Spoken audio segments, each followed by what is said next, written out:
Muchas gracias por venir a Barcelona. Y Elena, gracias por estar aquí, por entrevistar a Benjamín. Y bueno, qué decirles de Benjamín Labatut. Publicamos Un verdor terrible en el 20, el año de la pandemia. Justamente él no pudo venir en esa ocasión a Barcelona por la pandemia. Y poquito a poco empezó a hacerse un camino prácticamente solo, el libro, con la compañía de la editorial, pero bueno, un poco por sus propios medios. Y son ya 21 ediciones en español, muchísimas traducciones, muchísimos reconocimientos en todo el mundo. Y ahora Maniac, este libro que vamos a comentar ahora, pero que tiene muchísimos de esos temas que Labatut controla tan bien y además de una forma, yo creo que con recursos literarios maravillosos. Es un libro sobre la irracionalidad, sobre la ciencia, sobre la inteligencia artificial, sobre la bomba atómica, sobre el misterio, sobre la hermosura también. Con ustedes, Labatut. Muy bien. Bueno, antes me estaban agradeciendo que presentara el libro, pero yo creo que soy yo la que tiene que agradecer a Editorial Anagrama presentar este libro hermoso, este libro que te lleva a lugares insospechados. Porque he de decir que yo la primera vez que leí Un verdor terrible, se me voló la cabeza directamente. Dije, bueno, ¿esto qué es? ¿Esto es una novela? No sabía realmente qué es lo que tenía entre manos. Lo que sí sabía es que, había tenido discúlpenme la palabra, había tenido un placer orgásmico leyéndolo. Porque cuando lees el primer cuento, eso te lleva a lugares que yo no sabía que existían. Entonces cuando apareció Maniac, me dijeron aquí a presentarlo, pues dije que naturalmente me tiré en plancha. Y aquí estoy para hablar con Benjamín de esta novela, que es una novela que yo creo que tiene un poco la misma ambición que 2001, Una odisea del espacio. Ahora abriré los ojos, pero yo creo que, como la película de Kubrick, es una obra en 3 tiempos que nos hace pensar en el destino de lo humano. No sé si se me oye bien. Nos hace pensar en el destino de lo humano, de cómo en un determinado momento del siglo XX la ciencia empezó a sentirse como en peligro, empezó a sentirse como un peligro, y no tanto en sí misma como en su utilización, ha acabado concretándose en nuestra realidad actual, cuando contemplamos el poder potencial de la inteligencia artificial. Una inteligencia artificial que percibimos a la vez con veneración, pero también con muchísimo miedo. Si te parece, voy a explicar un poco lo de los 3 tiempos de la novela. No sé si... ¿Sí? Venga, pues vamos a explicar estos 3 tiempos que yo he comparado con la novela de Kubrick, con la película de Kubrick, perdón. Los 3 tiempos, el primero arranca con un disparo y no desvelo nada porque son las primeras líneas de la novela.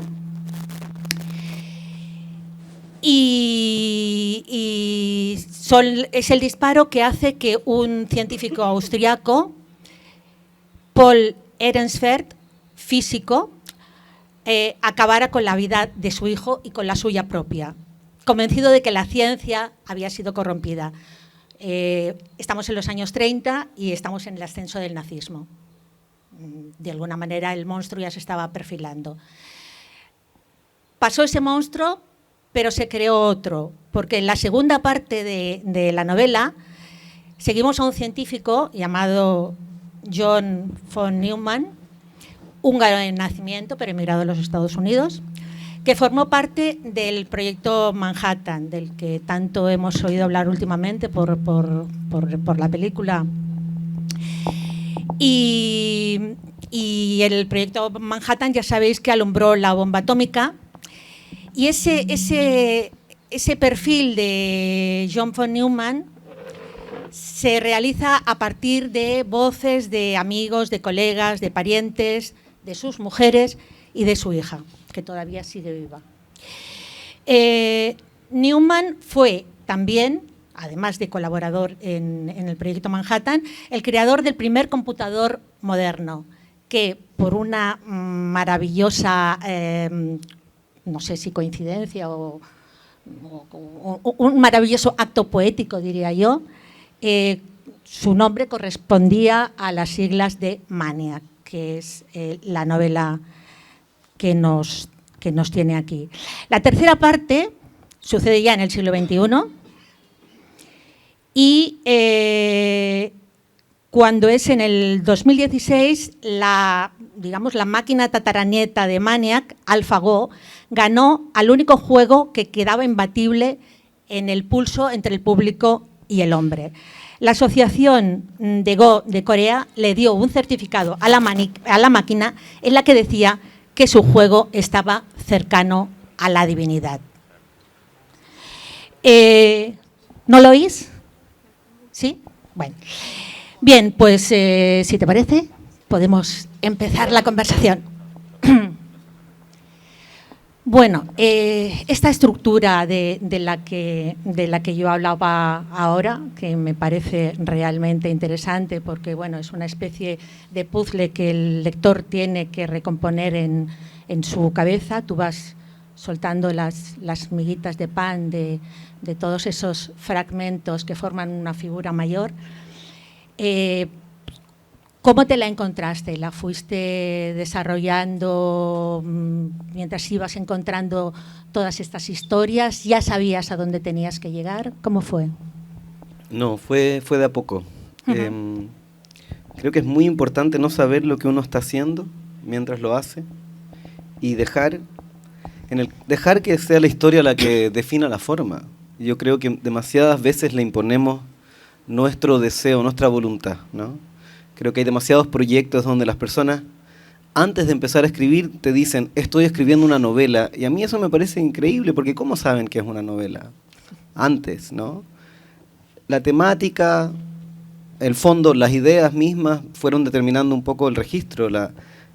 El libro comienza con un ensayo que tiene un narrador que es el que más me gusta a mí, fuertemente inspirado por Sebald, porque la temática misma de la historia de Paul Ehrenfest es la historia de un hombre que sufre, de un hombre que sufre, que sufre y que gracias a ese sufrimiento tiene un acceso a la realidad, ¿no? Yo creo que conocemos la realidad de muchas maneras y una de ellas es a través del sufrimiento, a través de la tristeza. Paul es un hombre que está obsesionado por conocer y hay una cierta tristeza que está en el pensamiento mismo. También ocurre en Europa. Entonces, el registro sebaldiano de un ensayo era lo que correspondía para contar esa historia, ¿no? Para tratar de acercarse un poco al corazón de esa historia. Yo trato siempre de escribir sobre agujeros negros, sobre singularidades, y la decisión de un hombre de matar a su hijo y matarse a sí mismo, por mucho que queramos asignarle explicaciones, es incomprensible, por lo menos desde afuera, desde algún grado de objetividad. Entonces el texto comienza, el libro comienza así, también porque el registro con que escribe, por ejemplo, Sebald, es un mundo que ya hemos ido dejando atrás. Luego cuando el libro pasa a Estados Unidos, se convierte en un coro de voces, porque bueno, eso es lo que hace la gente en Gringolandia, ¿no? Habla, habla. Y también hay un cierto optimismo, que la esposa de von Neumann en un capítulo dice, ese optimismo tan americano bajo el cual esconden su crueldad.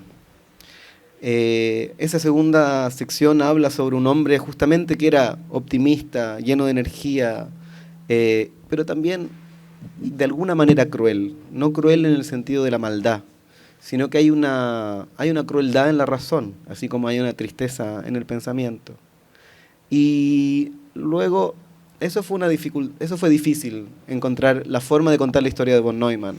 Porque lo primero con que me topé es que es inabarcable. A mí me interesaban las ideas de von Neumann. Y el libro en su primer borrador tenía casi 200 páginas más porque yo quería meterlo todo. Porque a mí me interesaba todo. Y luego, obviamente, me di cuenta que no tenía ninguna unidad y que había que condensar. Entonces se fusionaron muchas voces y se convirtió en este coro. También era importante el coro, yo me lo imaginé como una serie de voces hablando alrededor de la tumba de un hombre, ¿no? Y era muy importante para mí que von Neumann no apareciera directamente hablando, ¿no? Porque los dioses, los monstruos, son mejores cuando son mudos, ¿no? Cuando los vemos por su sombra. Ahí se ve más su capacidad totémica, ¿no? O podemos proyectar nosotros lo que es necesario para entenderlos bien. Es importante que queden en la sombra. Es importante que no llegue un narrador y diga, esta es la verdad, este fue von Neumann, así fue. Y él era tan complejo que nadie lo entendía mucho. Siento que ¿lo escuchan? Vale, sí. Vale. Y luego la última parte es, a propósito, un narrador descarnado. Porque es una sección sobre la inteligencia artificial, y esa es una especie de inteligencia, está mirando la superficie de las cosas. Es un narrador periodístico, supuestamente objetivo, supuestamente que solamente relata lo que ocurre por fuera de las cosas. Y bueno, luego, cuando yo ya había terminado y entregado el libro, salen estos programas capaces de imitar la escritura humana. Y creo que se correspondía. Vamos desde la tristeza, vamos desde un narrador que prácticamente sufre con su protagonista a una visión abstracta, objetiva, que mira las cosas desde afuera. Uh-huh. En algún momento has dicho que este libro se puede concebir como un ritual que se inicia con un sacrificio humano, bueno, en realidad dos, y se traslada a un final en el que nace algo nuevo. En este caso se traslada a algo nuevo que es, se podría decir que es monstruoso. O sea que un poco la idea es que para que nazca algo nuevo, algo debe morir, ¿no? Yo concibo la literatura como algo ritual, completa. Y los libros son hechizos largos, ¿no?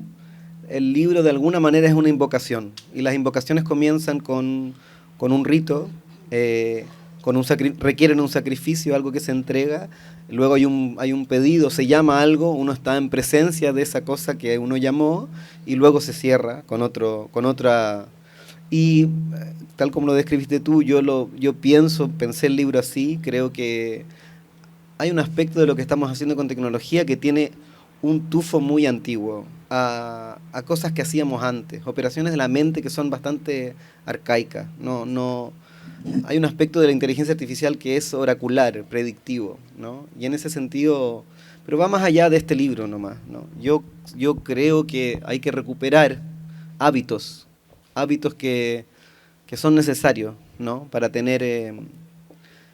encarar la labor creativa, ¿no? Entonces, para mí era muy importante que en el primer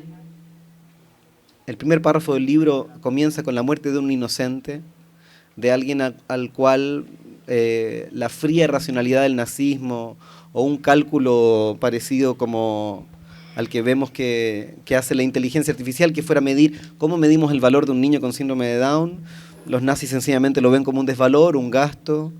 Y luego la última palabra del libro es alfa cero, que en las matemáticas de Cantor, Aleph cero, Aleph null, es el infinito más pequeño.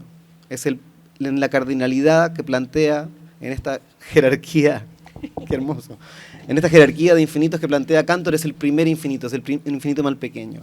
Entonces siento que vamos un poco de eso, desde la muerte de un niño hasta el nacimiento del infinito más pequeño. Esa es la cartografía de la estructura del libro. Bien, quería hablarte de la mística. El libro se abre con una cita de una mística belga que ante una de sus misiones ante una de sus visiones, dice que le ha causado dolor porque es la parte de su alma capaz de razonar. Esto me ha hecho pensar que tu fórmula de la espiritualidad no es y la ciencia no es que sean antagónicas, sino que son un todo, ¿no? En algunos aspectos son un todo, en algunos aspectos son antagónicas. Yo ayer fui al museo acá, al museo que Montserrat, sí. No el de Montserrat, al Museo Nacional. Sí, al Museo Nacional. Sí. Y ahí hay algo que no había visto nunca, que es que hay pinturas romanas, y aparecen los ángeles como están descritos en la Biblia realmente, que son figuras geométricas hechas de ojo. El párrafo que abre el libro lo saqué de un libro de Elliot Weinberger, que se llama Ángeles y Santos. Y parte de cómo yo veo la ciencia actual y parte de las cosas que describo en el libro es que estos objetos matemáticos que estamos construyendo de alguna manera están enfantasmados. No creo que sean tan abstractos como los queremos pensar. Creo que de alguna manera contienen algunos restos del espíritu. Me parece que eso es inevitable en todo lo que hacemos. Está bien que hayamos querido separar los aspectos de la mente humana en parte, ¿no? Y sin embargo creo que hay restos que quedan, ¿no? A mí, en lo fundamental, me interesa los delirios, las paradojas que surgen de estos puntos de vista ultra racionales. Creo que son justamente aquello que nos recuerda que por mucho que queramos raspar y llegar a lo hondo de las cosas, llegar al corazón, llegar al hueso de las cosas, siempre hay una médula, siempre hay algo vivo y misterioso al interior de aquello. Y creo que en la ciencia, por mucho que la queramos ver como una especie de saber descarnado, abstraído, puro, no es así. Está infectado de nuestra, bueno, antes diríamos alma, ¿no? Ahora nos falta vocabulario para hablar de ciertas cosas. Pero yo creo que el alma sigue siendo un concepto muy útil. Útil. El otro día, bueno, lo contabas ayer, fuiste a Montserrat y le encendiste una vela a la Virgen. ¿Esto fue un acto estético o fue un acto espiritual? O por si acaso. No, bueno, a ver, yo fui profundamente creyente durante un tiempo corto de mi vida. Y las cosas que aprendí durante ese tiempo no las voy a olvidar nunca. Yo no puedo dejar de conmoverme frente a ciertas cosas, de la misma manera en que me conmuevo, y tal vez más que cuando uno está en la naturaleza. Me encanta que las iglesias estén siempre vacías. Me encanta que ese tiempo para mí fue como infectarse de un virus que luego te deja vacunado por el resto de la vida. Y gracias a Dios me pegó más o menos a los 18 años, cuando mis compañeros estaban perdiendo la virginidad y bebiendo, yo figuraba en un accessi, ¿no? O sea, pero prefiero que me haya dado en ese entonces que, no sé, a Dylan le pegó cuando ya era mayor y hizo, ¿cuántos? 10 discos horribles. Sí. Entonces creo que es importante conocer todo el aspecto del humano. Y lamentablemente hay ámbitos del humano que no se pueden conocer si no es a través de la participación. Tú no puedes razonar, uno no puede llegar a Dios razonando. Uno llega de rodillas, uno llega con los ojos cerrados.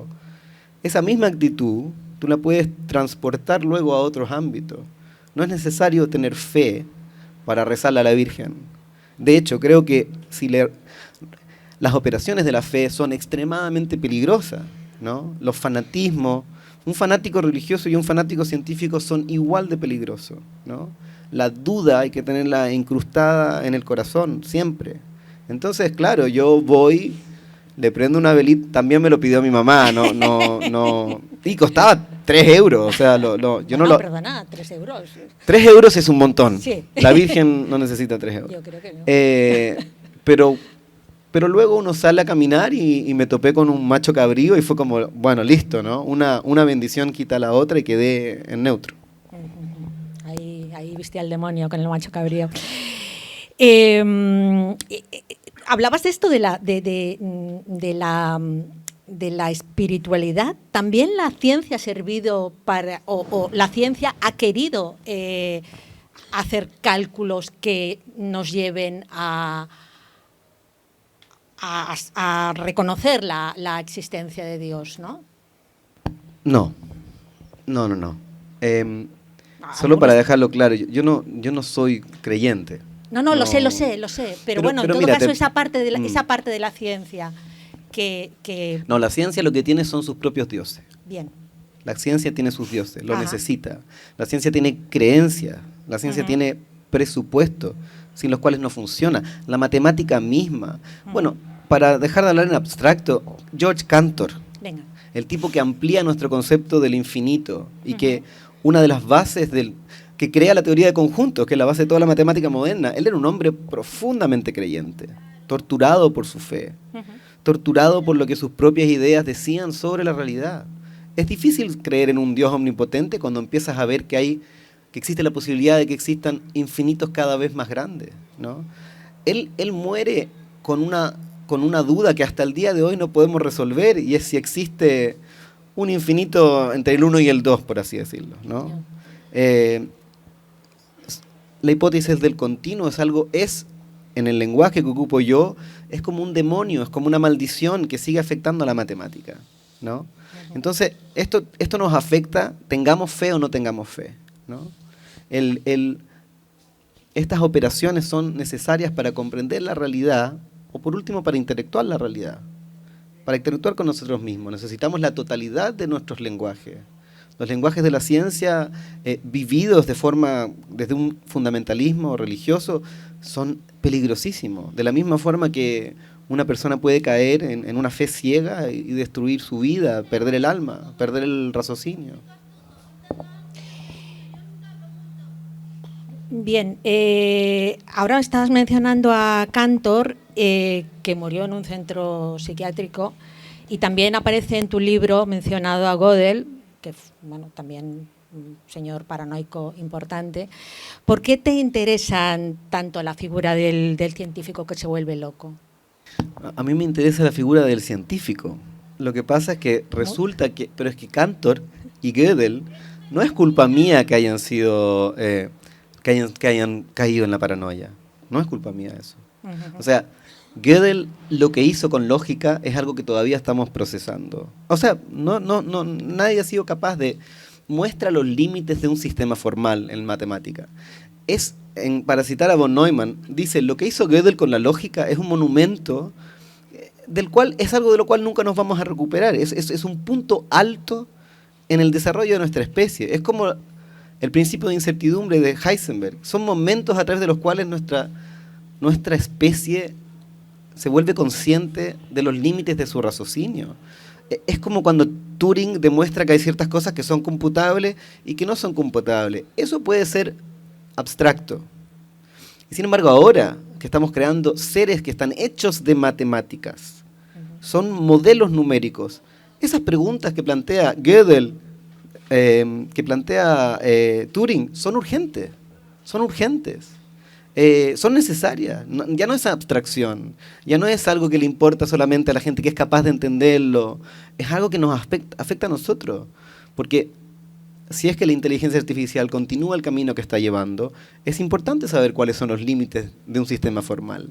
Puede que incluso en el escenario más ciencia ficción, no estoy diciendo que esto vaya a ocurrir, pero puede que incluso parte de nuestra sobrevivencia futura sepa entender cuáles son los límites que tienen las matemáticas como las conocemos hasta ahora. Estas cosas que son tan abstractas son potentes, reales y tan contingentes como lo era para un cristiano en el medioevo, pensar cuáles milagros son verdaderos y cuáles son inventos de otros apóstoles. ¿Cómo llegaste a Janos en húngaro, John en inglés, von Neumann? Era bien, lo consideraban un ordenador humano, ¿no? El hombre más inteligente de su época. ¿Qué es lo que te interesó de él? De que era el hombre más inteligente de su época, exactamente. No, Janos von Neumann, la gente se le tenía que recurrir a metáforas religiosas para explicarlo él. O sea, A mí lo que más me interesó en todo caso fue lo que dijo su amigo Wigner. Wigner dice, yo trabajé con Laui, Planck, Paul Dirac, creo que fue su cuñado, Fermi, pero solo Janos estaba completamente despierto. Y a mí, si hay algo que me fascina tanto como la matemática y la lógica, es el despertar, el concepto mismo del despertar. Entonces inmediatamente yo dije, bueno, yo tengo que escribir un libro sobre esto porque quiero saber qué significa un despertar científico, qué significa alguien así, qué es lo que John von Neumann puede ver de la realidad gracias a una mente como la que él tenía, una mente de lógica absoluta prácticamente, una mente que es capaz de hacer operaciones que siguen siendo sobrehumanas, ¿no? Y luego el anecdotario de gente que habla de él como si fuese... Yo, en lo que no exageré, fue en mostrarlo como una especie de semidios de la ciencia, porque lo fue. O sea, Enrico Fermi decía que la distancia que lo separaba a él de von Neumann era la misma que un chico del colegio que a Fermi. O sea, la gente se quedaba sin palabras. Era como... Lo que yo sí exageré fue la frialdad, el infantilismo, porque la verdad en la vida real, y en esto quiero ser muy claro, mi von Neumann no es el von Neumann, es una versión de von Neumann. En la vida real era un tipo afable, amable, no es que haya querido el mal ni obrado el mal, pero es alguien cuya mera existencia nos pone a todos un poco en entredicho, nos hace hacernos preguntas que son incómodas hasta el día de hoy. Yo estoy fascinado por la excepcionalidad, me parece que si bien está muy de moda denigrar la figura del genio, yo sigo pensando que están ahí, los veo cada vez que entro a un museo, los escucho cuando voy caminando con audífonos. No me digan que Bach... A mí me gustan estas teorías de que Bach, de que Shakespeare eran grupos de seres humanos. Está bien, pero algunos de esos resulta que son individualidades, ¿no? Y yo que tengo bastante conciencia de mis limitaciones, no puedo dejar de maravillarme con personas así. Me parece que reivindican algo absolutamente maravilloso del ser humano. Porque, por ejemplo, ahora que la gente está preocupada por la inteligencia artificial, ¿no? Como operan las redes neuronales actuales, uno de los peligros que suponen para la humanidad es que lo que aprende una red neuronal lo puede aprender otra inmediatamente, ¿no? Pero lo que no tiene es individualidad, ¿no? No son modelos autocontenidos. Lo que tú sabes del mundo, yo no lo puedo saber. Te lo has enseñado a ti misma. Tú lo has aprendido. Tu visión del mundo la construiste tú. Y eso lo hace cualquiera. No lo hace solamente los genios. Lo hace cualquiera. O sea, hasta el más gilipollas tiene un mundo dentro de la cabeza. Eso tiene valor. Un valor que yo por lo menos considero absoluto. O sea, estamos todos portando esta cosa dentro de la cabeza que si bien hemos cubierto con metáfora, le sacamos rayo X, tomografía computarizada, siempre va a ser misterioso.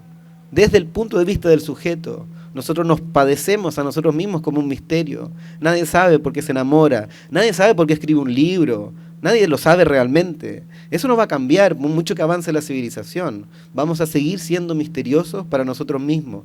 Lo que nos falta...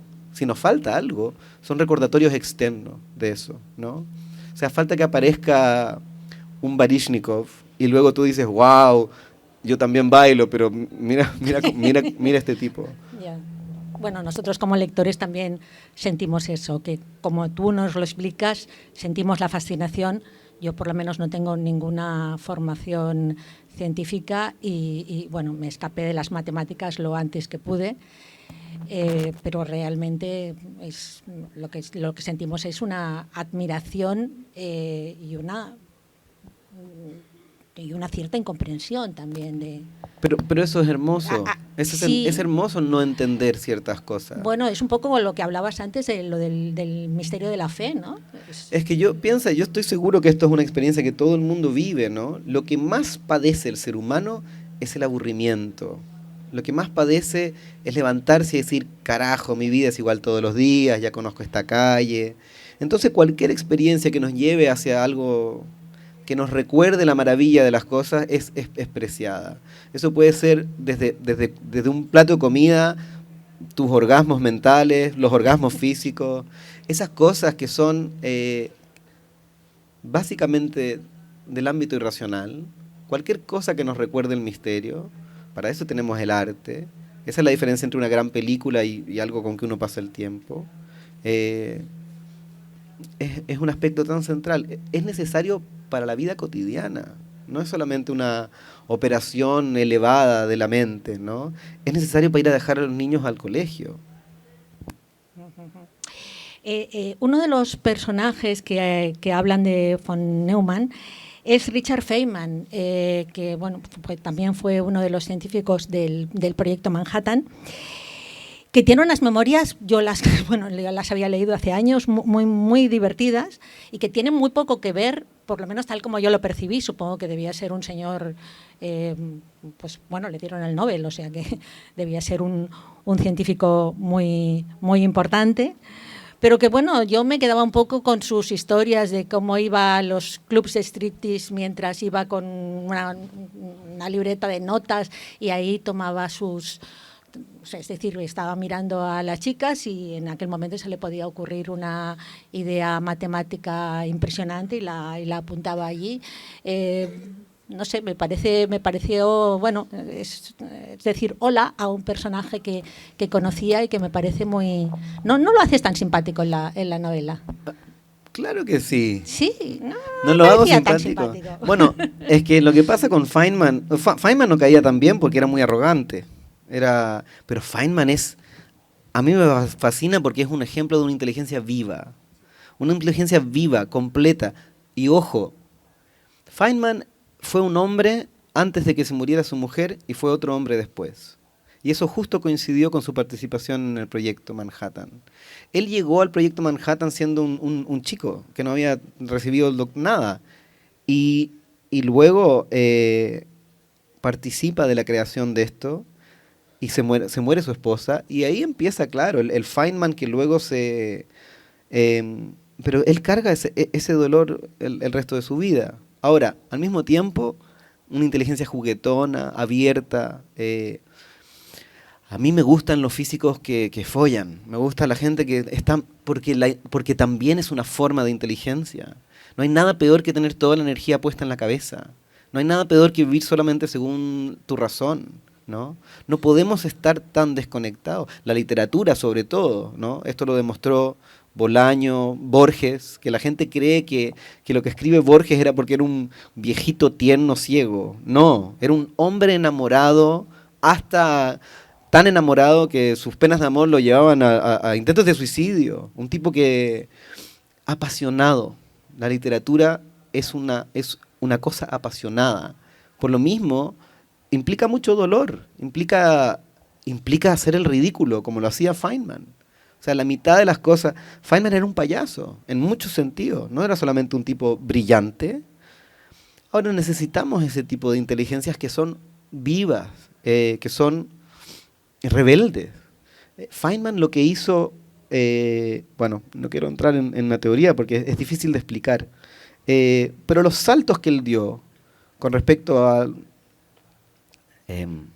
Quantum Electrodynamics...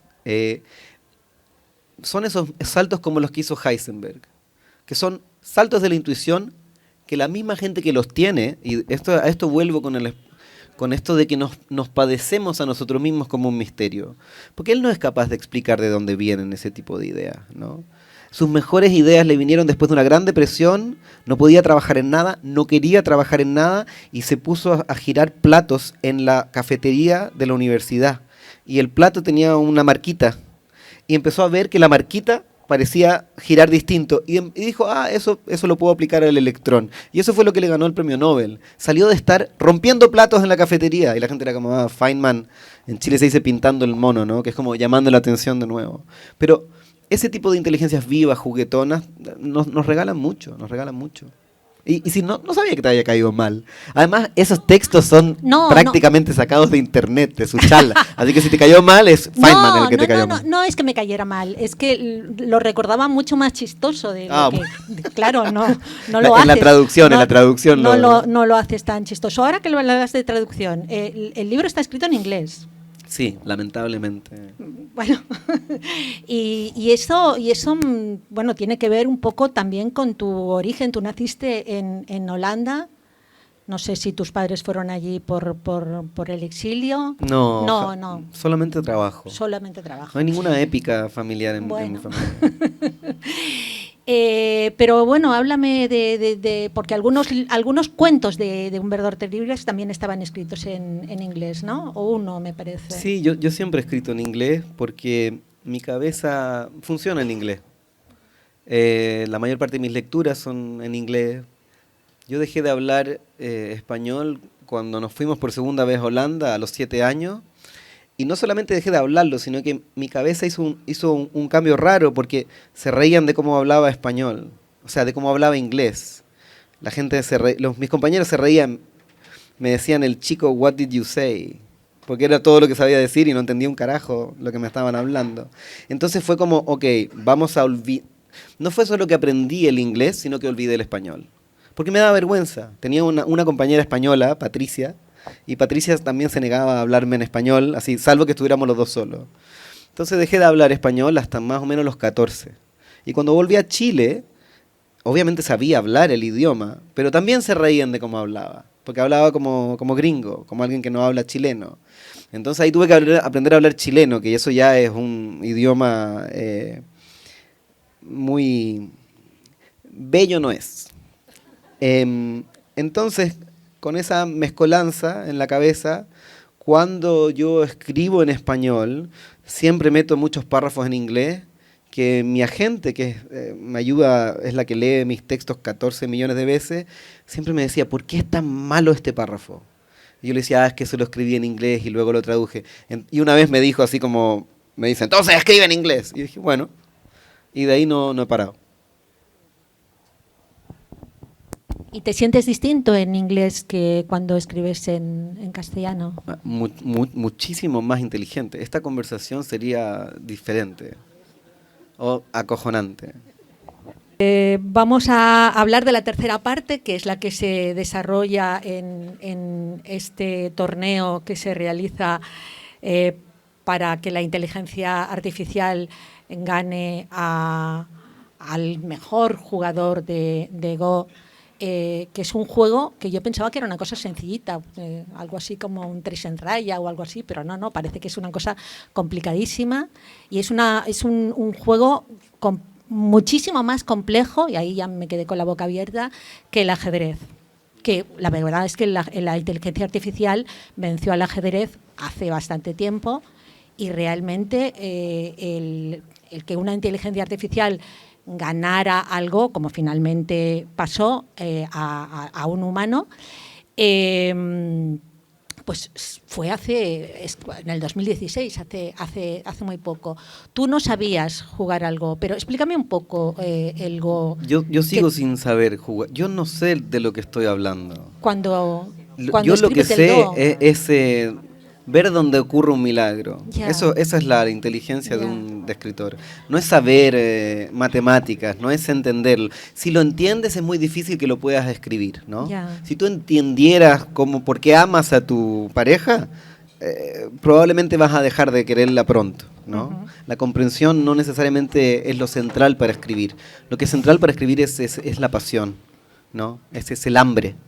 Y el Go es como un 3 en raya a nivel Dios, ¿no? Uh-huh. Pero lo interesante es que, a diferencia del ajedrez, tú a un computador o un software le podías enseñar las reglas del ajedrez y luego lo podías echar a andar y por fuerza bruta, o sea, solamente calculando hasta el infinito todas las posibilidades que se dan cuando uno hace una movida, tú podías solamente con capacidad de cómputo jugar y finalmente vencer a un ser humano. Un ser humano puede más o menos, un gran maestro, calcular 20, 30 jugadas para adelante. Un computador puede hacer, bueno, a estas alturas, ya no sé, trillones en una fracción de segundo. Uh-huh. Eso es fuerza bruta. El Go se resistía a la fuerza bruta porque es tal la complejidad del universo interno del Go, es tanto los futuros posibles, son tantas las posibilidades cada vez que uno pone una piedra en el tablero, que no hay espacio en el universo físico para anotar el número. Uh-huh. Es 10 elevado a 10 elevado como a 500. Es un número que no es expresable en el. Entonces había que pensar de una manera radicalmente distinta. Nos servía darle las reglas del juego y luego echar a correr un cómputo. Necesariamente lo que había que hacer era reproducir algo fundamental, que es los jugadores de Go no deciden dónde ponen la piedra, y por eso siempre ha sido considerado un arte. Intuyen. Dicen, esto se hace con el sentimiento. Y eso fue lo que me atrajo a mí. Es un juego que es un arte. Es un juego que forma parte de las 5 virtudes que cualquier noble chino debía manejar. Es un juego cuya complejidad es tan alta que Lee Sedol dice, si pudiéramos conocer toda la complejidad interna del Go, sería como ver el interior de la mente de Dios. Ese es el tipo de metáforas que tenemos que ocupar para entender la complejidad del Go. Y luego lo que hicieron la gente de DeepMind fue primero enseñarle a un computador algo parecido al sentido común. Le dieron 500.000 juegos de gente amateur. Y estudiando esos juegos dijo, bueno, aprendió a predecir qué haría un jugador humano ahora, ¿no? Y luego lo echaron a jugar contra sí mismo, millones de veces. Y en esos 2 procesos se genera AlphaGo. Es algo que tiene algo de nuestro sentido común. Entonces, de alguna manera está matematizada un pedacito de nuestra alma. De nuestro inconsciente. Porque como te digo, ningún jugador de Go te dice, yo puse eso ahí porque 20 jugadas más allá. Eso no se puede. Lo que hace uno es como cuando pinta. Bueno, esto va acá, acá, acá. Entonces, de alguna manera capturan esa intuición, esa parte de nuestro inconsciente que es la más importante de nosotros. Todo lo que corre por detrás, todo lo que es oscuro para nosotros. Y luego la echan a andar contra sí misma. Ahora, lo fascinante es que al final, bueno, voy a cagar el final del libro, pero filo. Bueno, al final le quitan el sentido común.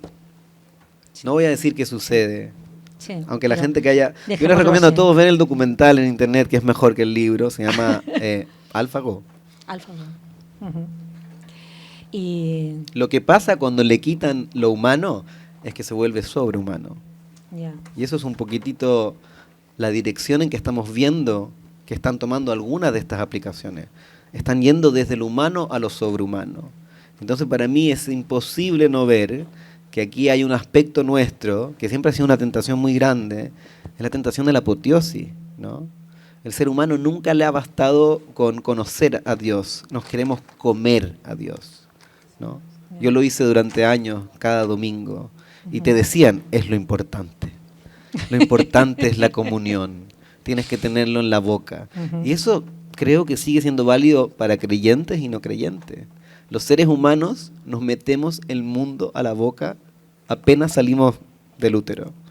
Y hagan el ejercicio, miren cualquier cosa del mundo y se van a dar cuenta que saben a qué sabe, sin probarla. Lo sabemos todos, como, sabes, bueno, todo el mundo chupa en la punta del lápiz, pero las plantas, el suelo, ¿y cómo lo sabe? Porque no es una cosa abstracta, no es que tu cerebro haga un cálculo y diga, mira, yo creo que es que te lo metiste a la boca, ya lo probaste. Sí, sí. Muy bien. Estas son las mejores lectores, esto es como un stand-up. Exactamente. Bien. Oye, la inteligencia artificial se ha convertido casi en el villano de las películas de ciencia ficción y un villano también que nosotros, casi de la realidad, ¿no? Tú ahí, ¿cómo te sitúas? Que, bueno, te veo así como un profeta, ¿no? Porque no vas a dar resultados, pero sí vas a, no sé si hay una advertencia en tu libro. Claro que hay una advertencia en mi libro. Claro. Está está en lo que leíste de Hadwick. Sí, señor. Yo lo que estoy advirtiendo no es sobre la llegada de la inteligencia artificial, de cosas que nos van a reemplazar.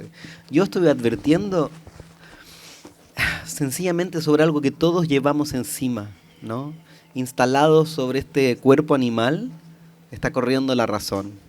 Y la razón es algo que nos genera mucho dolor, muchísimo dolor. Y es algo ante lo cual siempre tenemos que estar en guardia.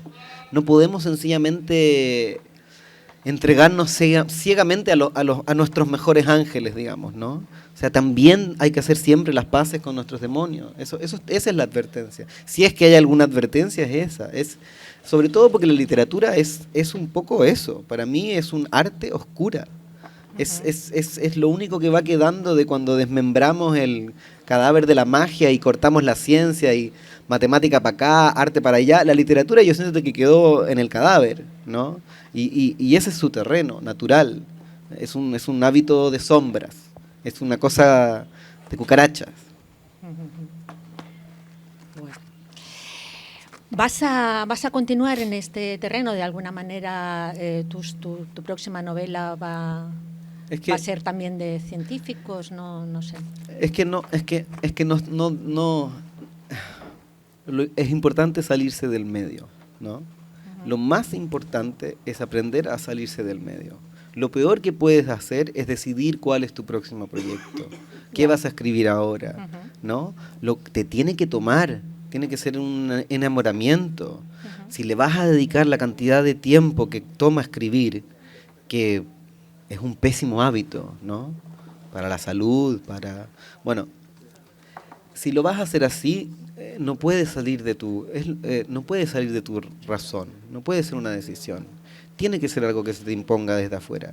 Pero para que se te imponga desde afuera, hay que volverse poroso, ¿no? O sea, yo creo que todo el mundo lo sabe. Si te vas a enamorar, eso requiere una cierta actitud. Uno no se enamora si es que está pensando en su egoísmo, pensando en coger. Uno se enamora en un estado de cierta fragilidad, ¿no? Esa fragilidad es muy importante para la literatura, muy importante. Los libros no son proyectos, no son proyectos, no debiesen serlo. Si lo son, muchas veces nacen muertos, ¿no? Nacen muertos antes de que lo escribas.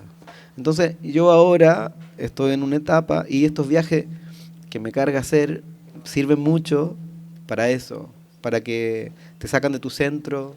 Y luego, a ver, yo voy al monasterio a rezar y no pido por la paz mundial, aunque es un buen momento para pedir por eso. No está mal, ¿no? Uno pide inspiración, uno pide que te lo soplen, que te digan desde afuera. O sea, no se puede perder una cierta actitud reverencial, ¿no? Pero si piensan que el único lugar, las bibliotecas, las librerías, o sea, ahí está el espíritu, ahí está. O sea, si en algo hemos podido atrapar este aspecto curioso del interior de la cabeza, mejor que cualquier otro medio, es con los libros. Entonces no, yo voy a hacer ritos, prenderé todas las velas necesarias, me cortaré la mano, sangraré encima de lo que sea necesario. Muy bien. Sí, como ha dicho alguien del público ahí ya antes, jaleándote, yo te digo que sí, que muy bien. Muchas gracias. Muy bien, pues si os parece, podríamos pasar a si alguien quiere hacer alguna pregunta, alguien quiere decir algo, porque bueno, yo creo que además esta es una de las presentaciones así como más multitudinarias que yo he visto en los últimos tiempos aquí en Gracias esta por librería. cagarse de frío durante tanto tiempo. ¿Tenéis alguna pregunta?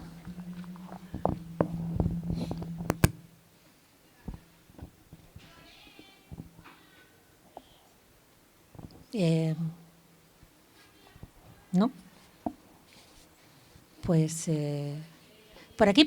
Bien, vale, es que ya me parecía a mí que...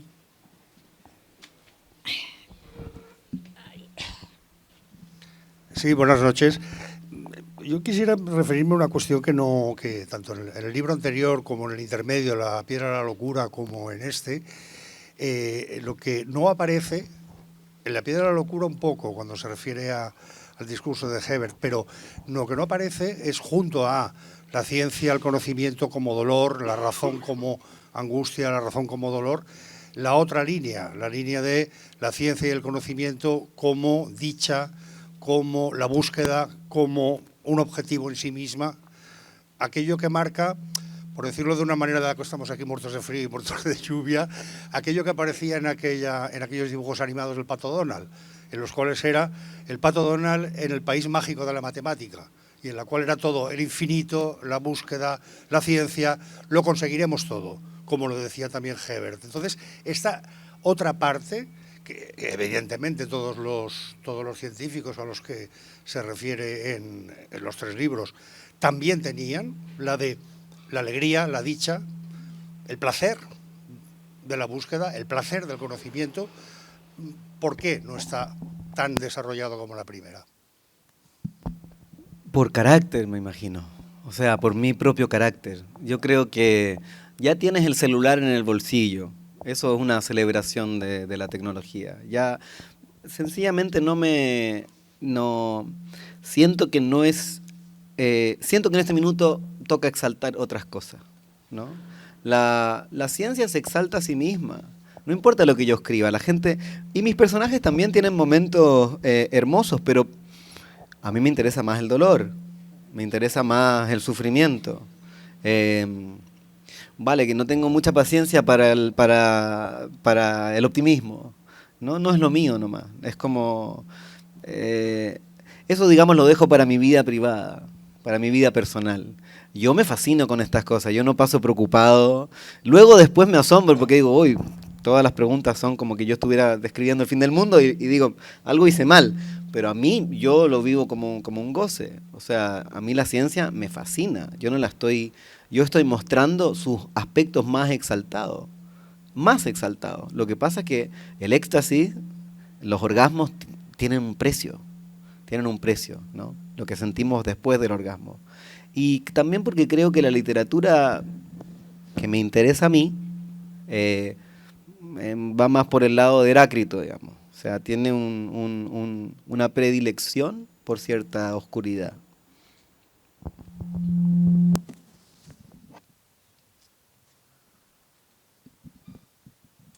¿Alguna otra pregunta? Muchas gracias.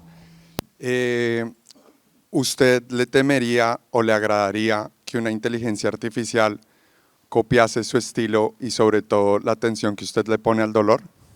Ya lo he probado. Es maravillosamente humillante.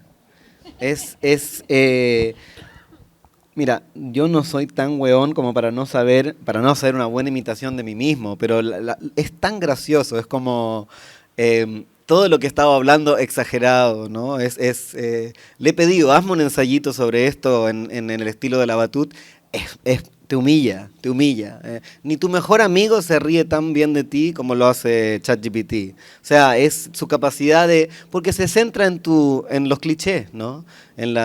Ahora, yo también hago un esfuerzo muy grande cuando termino un libro, y para eso tengo gente como Silvia, como Constanza, que me dicen, oye, aparece 500 veces esta palabra, y yo digo, puta, sí, pero es que sin esos clichés tampoco se puede escribir.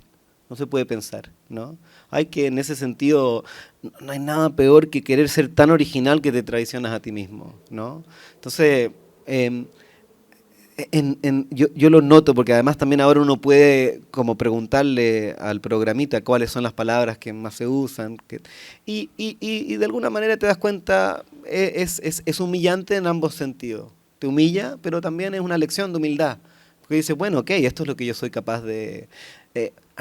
Yo encuentro muy gracioso cuando se espera que uno sea un Picasso, ¿no?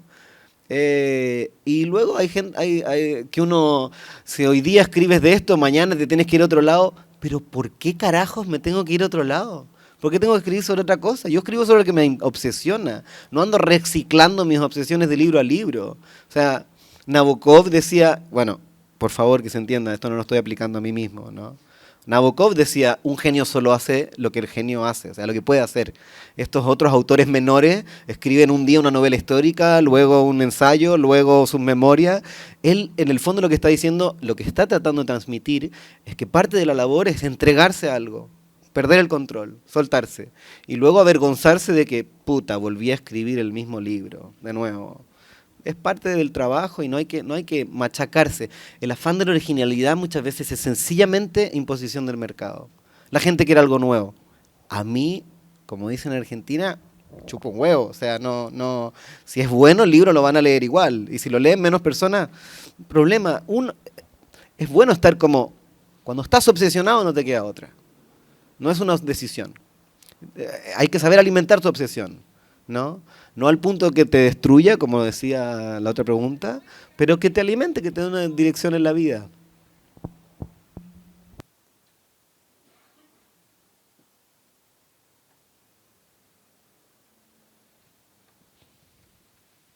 ¿Alguna otra pregunta? Sí, Gracias.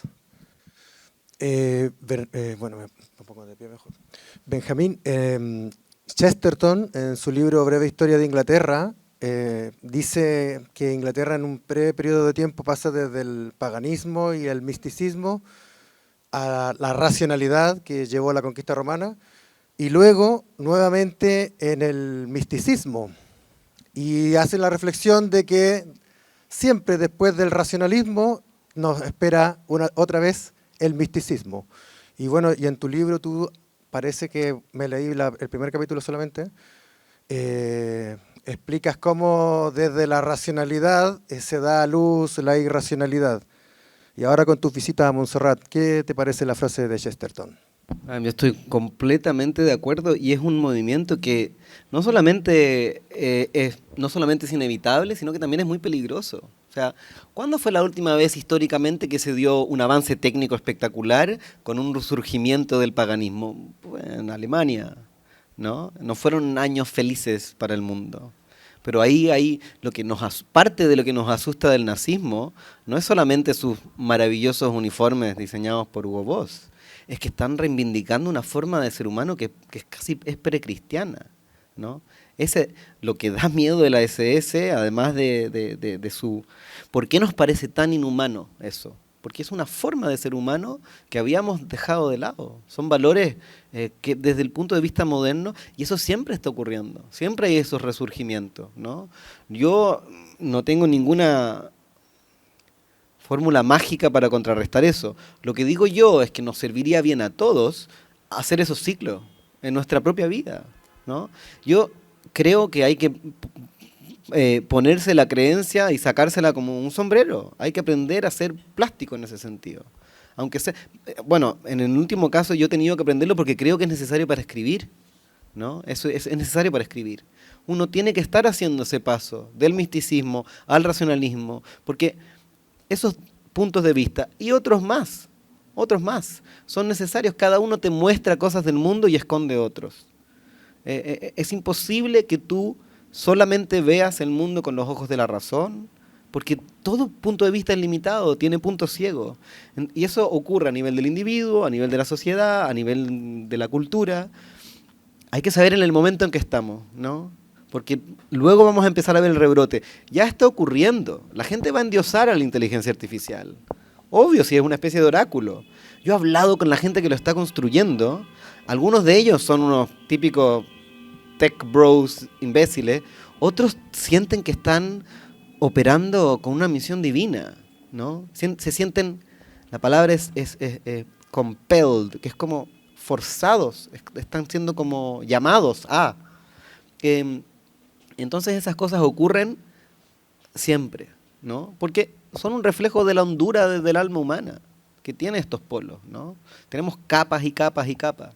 Algunas de ellas son súper razonables, otras son completamente arcaicas. Acarreamos la historia completa, no solo de nuestra especie, sino de todo lo que nos antecede adentro nuestro.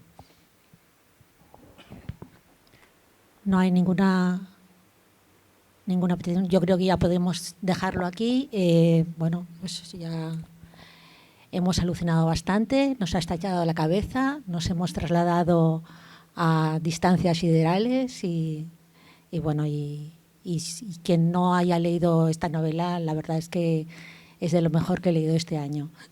O sea que os invito a todos a leerla. Muchas gracias a todos por venir. Espero que nadie se enferme.